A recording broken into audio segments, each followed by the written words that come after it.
Yeah, me neither. What do you bet? Turns out there's lots of fraud to uncover in the United States, huh? There is so much fraud here in the United States. It's unbelievable. Dude. Hold on. Did you go right to California from Minnesota? So after Minnesota, I was like, okay, the threats are pretty high right now after exposing like billions of dollars. Let me focus on something different, but let me still focus on fraud. So I focused on election fraud in California. I was like, that would maybe take a little bit of the pressure off me for a little bit as far as like the death threats and just like having a group like the Somalians coming after me. So like, okay, let's go after election fraud. And then a few weeks later, I then did go after the hospice fraud. And that was bad.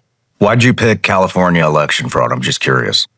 Because they're the biggest state in the country, and they're one of the states that don't require voter ID. So I really just want to show people how easy it is to vote in an election here inside the United States in a place that does not require voter ID. Have you heard of, we're going to get into that. I'm just curious. I've been hearing a lot of the voter frauds coming out of Venezuela, like from a national standpoint. Have you heard this shit? I really haven't. You haven't I heard maybe the Dominion machines are there. Yes. I haven't looked into it. Smartmatic, is that who owns them? I don't know. This is all allegedly, but I've been hearing a lot of sources talking about that it all kind of is orchestrated from Venezuela. But I don't know. I'm just curious. I would like to go. It's very. I don't know if I should say conspiracy-ish, but I can't think of another word right now. It's kind of conspiracy-ish, so I haven't really touched on it yet because I can't. There's a lot of wild shit out there, but I'm hearing it more and more and more. If you can hook me up with a group of special op guys to go down to Venezuela, I'll go look into it. I know a couple special op guys that will go to Venezuela with you. So, yeah, actually, I will fucking hook you up. I'll call them up tonight and see if they will be interested in going down with you. I'm down. Hablo español. I'm ready. Do you really? Yeah, I speak fluent Spanish. No shit. Where'd you learn that? In Chile, Santiago. Mission trip. Yep. Nice. I'm a dual threat. Nice. Let me give you an intro here.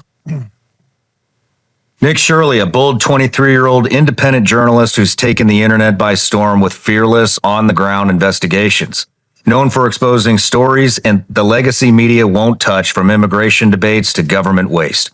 Uncovered alleged massive fraud in Minnesota's taxpayer-funded programs, testified before Congress about the fraud taking place in Minnesota and all across the United States, currently uncovering millions in dollars of fraud in California for fake hospice care facilities and daycares. And as you know, before we get going, got a couple things to knock out. One. Yes. These are so good. Vigilance Elite gummy bears. I ate like the whole pack last time within a few days. Nice. And we got a Patreon account, turned it into quite the community. And so they get the opportunity to ask every single guest a question. This is from Robert Simmons.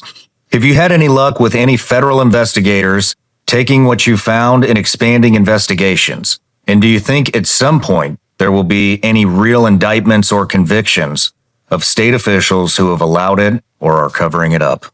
Yeah, I think I've had a lot of success to actually just open up a new task force, fraud task force, where a bunch of departments of the government are now going to be talking together. If they see an issue at Treasury and they see an issue at another department where they weren't communicating, now they're going to communicate. And I think we will start to see prosecutions ramp up. Vance he's the lead on that, isn't he? Is this the same thing? Yes. So what is the difference between this and Doge? This essentially isn't like I don't think it's a new department. It's a task force. And now like all these departments inside the government, like you have Treasury, you have the people who are over the housing, you have all these departments are now going to be talking together. You have the HHS that's going to be talking with Treasury. If there's a huge amount of money going somewhere and they think it's suspicious, they're going to talk. Because before, they weren't talking. Right on. And that's why the fraud got so big. You think you are the main component of the reason that happened? Yeah, I think so. JD even told me that. Did he really? Yeah, I met with him and he's like, you're one of the main reasons why this is happening. Wow. How's that feel? It's pretty cool. Yeah? Yeah. I mean, I think it's just cool to know that like your efforts can be seen by government officials and like change can be brought out. That's right. Which is cool for me to see at least. Pretty fucking cool what you're doing, man. Yeah, it's fun. It's fun and scary at the same time. So the death threats died down? A little bit. I mean, after Minnesota, that was very that was really crazy, and especially after the shootings as well that took place in Minnesota, that did not help. Yeah. That was pretty wild, just because everyone wanted to blame on somebody, and so Yeah. when they were blaming it on me, I'm like, I had nothing to do with that. Well, are you talking about the ICE shootings? Yeah. I'm like, They were blaming that on you? a lot of like the leftists were trying to blame it on me. I'm like, no, I'm not the one who decided to get in my car and hit an ICE agent or put myself in a position to get shot by an ICE agent. Holy shit. Yeah. I didn't know they were blaming it on you. I don't think that was a good shoot. Well, to be not honest with you, everyone, but like a select group of people are like, you have blood on your hands. I'm like, no, I don't. Yeah. That was not me. Damn, dude. Damn. Because I mean, after I exposed all that fraud, the politicians tried to divert the attention from the fraud. And with the ICE coming in, they then they even shut down schools so people could go out and protest. So they then incentivized these people to go out and protest, and were rallying them up. Like Ilhan Omar was in the back of a truck bed yelling at the protesters, riling them up. No shit. Yeah. I didn't know that. Wow. Did anything happen in Minnesota? Yeah. So, I mean, for instance, like the Feeding Our Future one, that was one of the main daycares I went to. They had received over $3 million. One of the ladies was fleeing the United States to go to the UK on a one-way trip. She got caught at the airport, and now she's been found guilty. And there's people who have been arrested for autism, who have pleaded guilty to the autism fraud that took place. And right now, I think they're just building up the cases. I mean, it really was only about 3 months ago since all this happened. It's actually pretty impressive that that's already starting to happen. I honestly thought everybody would just go unscathed, like, oh, yeah, we uncovered it. Cool. Let's just keep doing it. Yeah, all the fraudsters are on high alert right now, too. Good. You're doing good work. So let's move into California.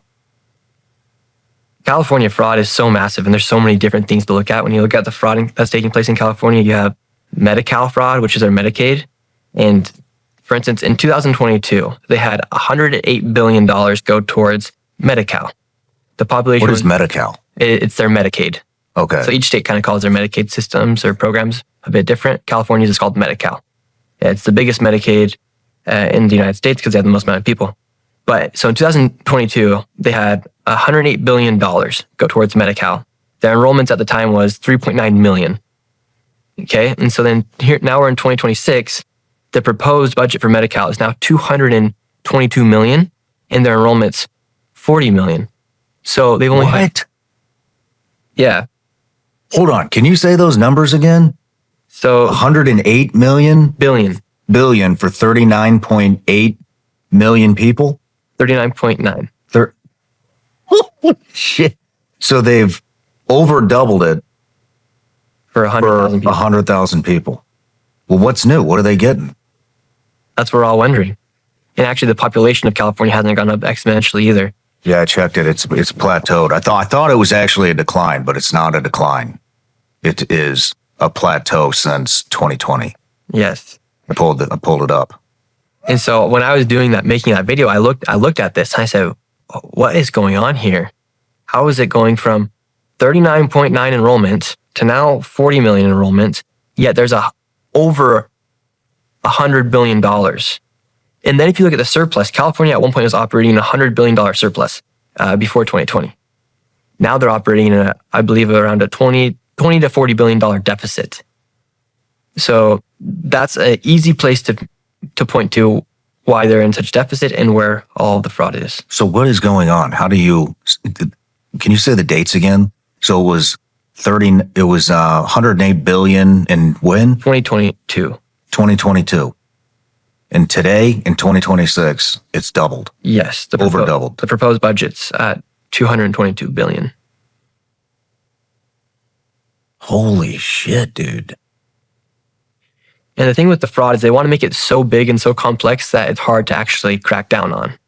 And so when you have that much money going out to these locations, going out to these hospices, going out to these home health cares, it makes it very hard to crack down on. Because how do you, the web's so deep at that point. There's so many hands that are involved. How are they doing the fraud?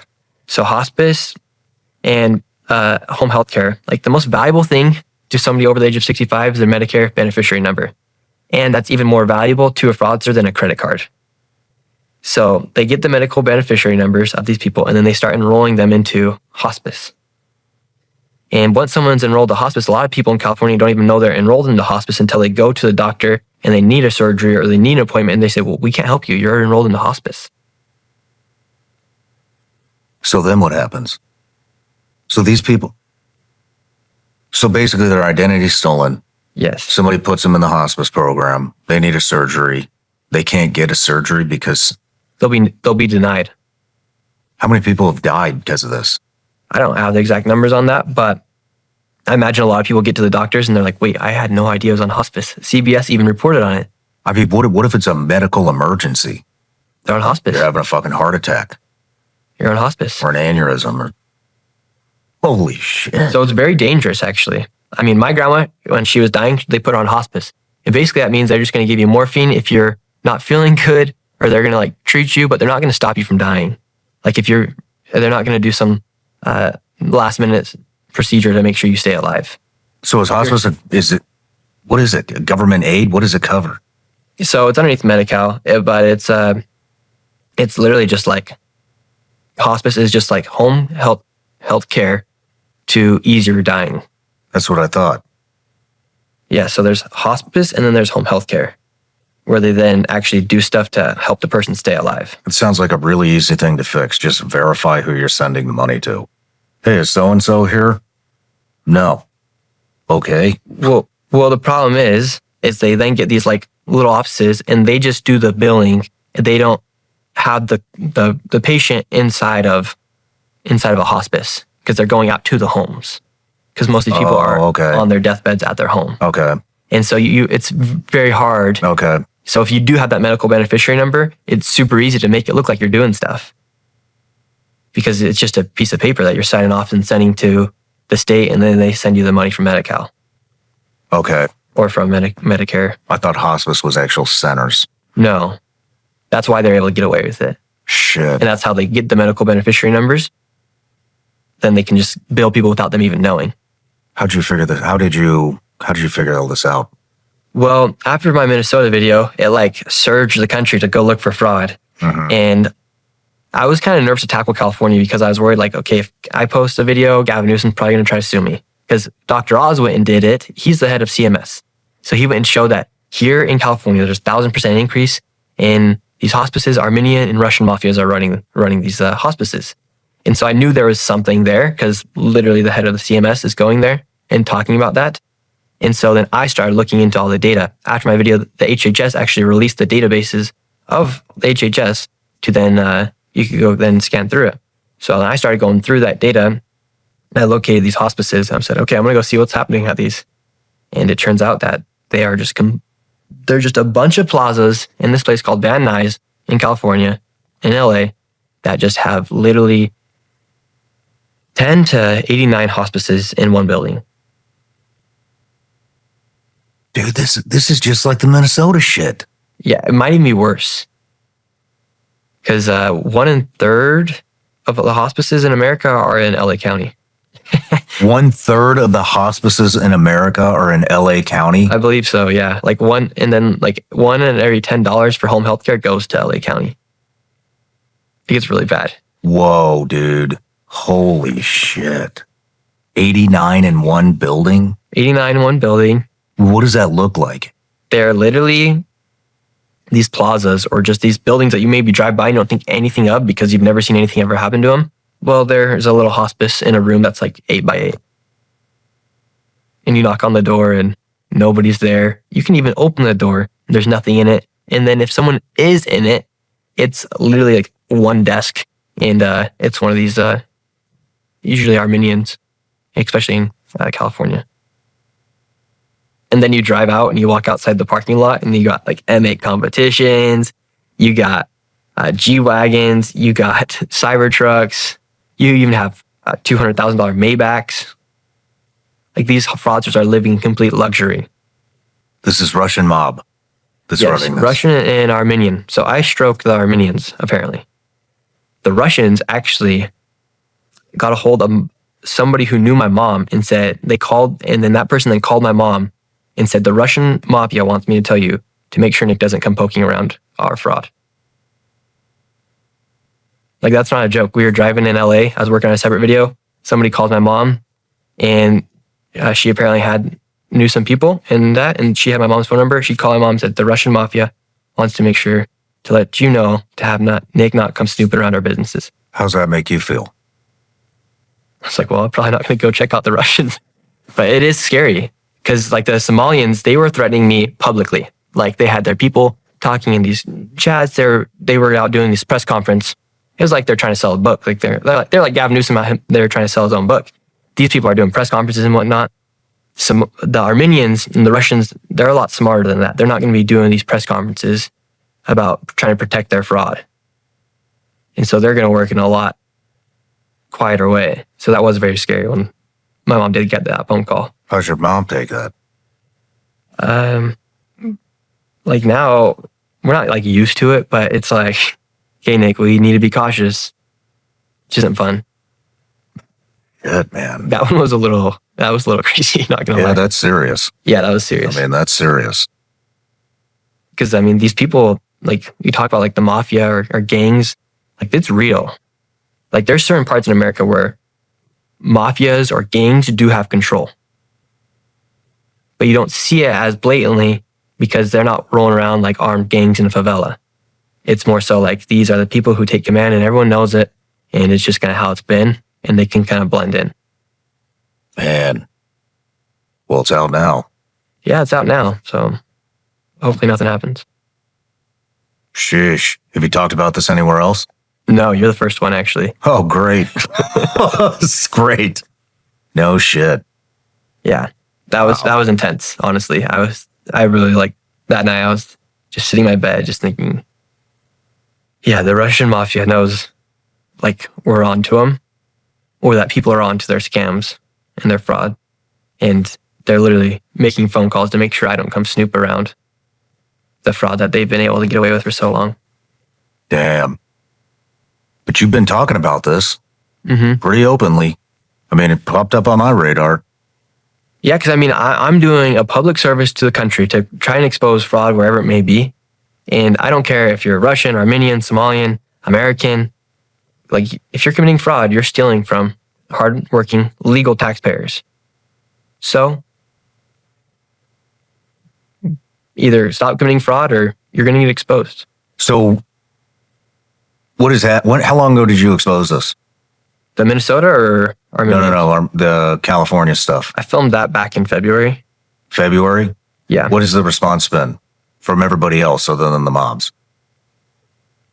Gavin Newsom, he posted a photo of me snooping around, an AI-generated image of me snooping around daycares, trying to depict me as like a pervert, putting like 10 cameras on me. I saw that. Where are the children?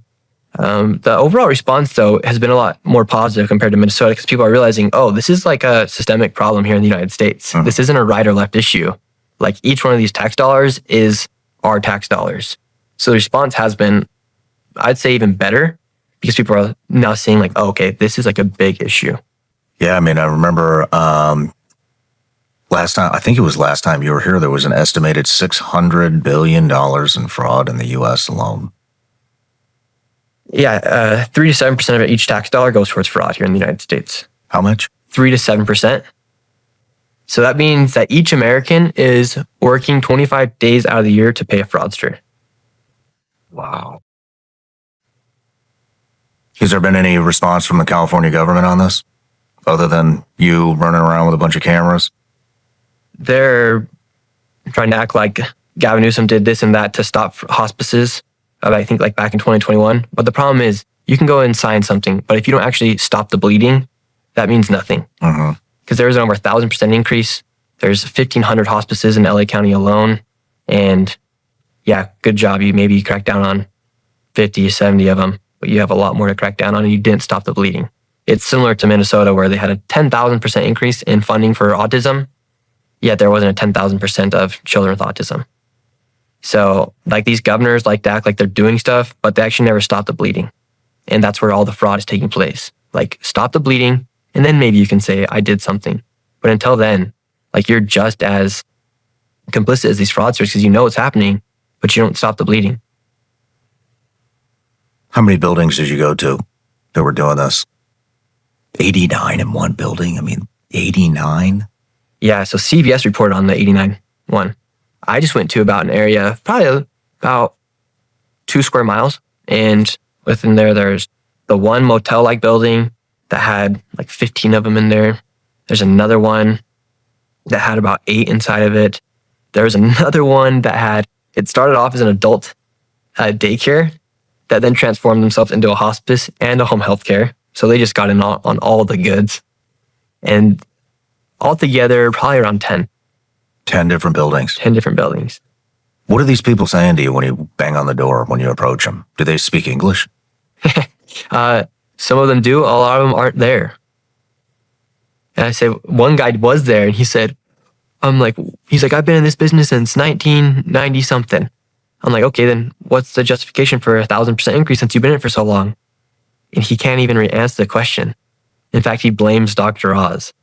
He blames Dr. Oz. Yes, he blamed Dr. Oz, saying that he was making all these allegations, and he even blamed Dr. Oz for being fat. That was pretty funny. In the video, the guy's like, I bought Dr. Oz pills and I'm still fat. I'm like, oh, so you're fat because of Dr. Oz? He's like, yes, because of Dr. Oz. Wow. And I'm pulling the information straight from these data sets. And so they can't back it up. I'm like, okay. And he's like, well, my business is right here. I'm like, okay, great. Then your business is right here. You're not even registered with CMS. Like, how come you aren't registered with CMS? And then he blames Dr. Oz. And I'm like, well, Dr. Oz has actually only been in that position for maybe a year. Yet they've been getting away with this for years. What do you think is going to happen with this? Well, I'm super interested to see what happens with this fraud task force. And I do think if there's not prosecutions or if people aren't arrested, then I think Americans are just going to lose hope, lose any faith that they have left in the government. Because it is literally out there in the open, this fraud. I mean, you just said every 25, Americans spend 25 days a year paying for fraud. Mm-hmm. 25, a month of your hard work that you are sending to the government is paying for fraud. Yeah. It's crazy. And so in some of these programs too, they're like, oh, well, it's not that much money. Yeah. Well, your department allows $7 billion and 1.7% of that goes towards fraud. That's $100 million. That's how much daycare fraud there is in California. That's a very low estimate, by the way. Yeah. I'm like, okay, well, that's a lot of money, $100 million. Where are we going next? Are we going daycare fraud, voter fraud? What are we doing? Voter fraud is very big. And I think that's something that's just so obvious too. It's like, okay, how come in these Democrat states, they don't want anyone to show their ID? Like in California, they do not want you to show your ID. And they don't want you to show your ID? They don't want you to show your ID. You don't need to. All you have to do is sign the paper. A lot of people have told me, well, I've tried to show my ID at the place and they look at it like it's some sort of cancer. They're like, don't look at it. We don't need to see it. Are you serious? Yes. So I wanted to see how easy it would be for, let's just say, an illegal migrant to vote in California. So this man, he had all the voter he had all the, what are they called? What are they called? Sorry. He had all the voter rolls. So in California, I want to see how bad the fraud was. So I reached out to this man who's been doing his own investigation on this for years. So he had all the voter rolls. And to receive the voter rolls, it's public. You can get the voter rolls, but you have to get access from, I believe, from the Secretary of State of California. So he had received all the voter rolls and he'd been going through it for years. And there's so many red flags inside these voter rolls. For instance, you have people who are said to be 126 years old voting. Then you go to that house and the person's 80 years old, but they voted in 55 elections. And they don't require ID. You also have people who are registered to UPS boxes. And you can be registered to UPS box, but you cannot have that as your domicile address, which is on the voter rolls.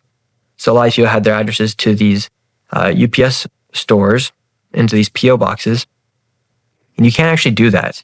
And so there's all these problems that could be solved if you were just to show your voter ID when you go and vote. Now, when you do go and vote in California, their way of flagging it is if the signature is not aligned. So there's 39 million people or so in California. Let's say 10 million people go and vote. They are literally saying that we are going to scan each and every single signature. And if the signature is not right, that vote will then be investigated. Right. And it's the slant of the signature. Right. So who's to say that somebody's not going to go and vote on behalf of Mandy, who's 126 years old, who doesn't even know she's 126 years old, and go up and say she's Mandy and go and vote? So there's so much voter fraud. It's insane. This is enraging. Yeah, it's very enraging. I mean, it all is. It all is. So all you have to do is write a signature? Yes. No, nothing else. You just have to say you're that person and then sign the signature. In fact, it was so easy to register to vote in California. A lady who was actually a Republican registered her dog to vote. And the dog voted in 2 elections. The first election, it voted successfully. The second election, the dog got caught because the person reported herself. You mean the signatures lined up? Yes. The dog signatures lined up, huh? The dog registered to vote. Like the dog had its own name, everything, it registered to vote. Like that's how easy it is to register to vote in California. And it's funny because then I go post that video and I'm like, okay, this is like super simple. A dog registered to vote. You would then have Democrats out defending the dog. They're like, you idiot, that was a Republican. I'm like, you realize this isn't a Republican or Democrat issue. A dog was able to vote. And the only reason it got caught was because the owner reported herself. And they're like, well, it didn't count. I'm like, no, it counted. It voted in that first election and that vote counted. Like, it's very enraging because I'm going about showing people these issues that have become controversial that aren't controversial. And then you have people defending it. What are they saying? I mean, what are they saying? They're like, they literally said, you idiot, that was a Republican who did that and it got caught. I'm like, no, that dog still voted. Like, you don't have a problem with the fact that a person a dog without a human body was registered to vote in a US election. Like, we are a first world country. We're the best country in the world, most advanced country, yet a dog is able to vote in our elections. Do you have any idea how much voter fraud is going on there? How many fraudulent votes? How long this has been going on? A lot. I mean, if you look at the election, the only states that Trump didn't win were states that didn't need voter ID. And those states are more Democrat. And I don't doubt that he didn't win those states. But it's crazy that the only states that didn't require a voter ID are the states that Trump lost. What other states don't require voter ID? Minnesota. In fact, in Minnesota, you can vouch on behalf of other people to vote. Excuse me? Yes. So on the day of voting in Minnesota, say you work at a building or people inside your apartment, I believe, you can vouch on behalf of others to vote. So like, say that person can get to the voting place to vote, the voting post, you can vouch on behalf of other people. So you could take that paper and then have those sign it and then bring it. And you're vouching on behalf of those individuals. So you're voting for multiple people? Yes. Well, theoretically, other people said that's what they wanted and they signed it or whatever.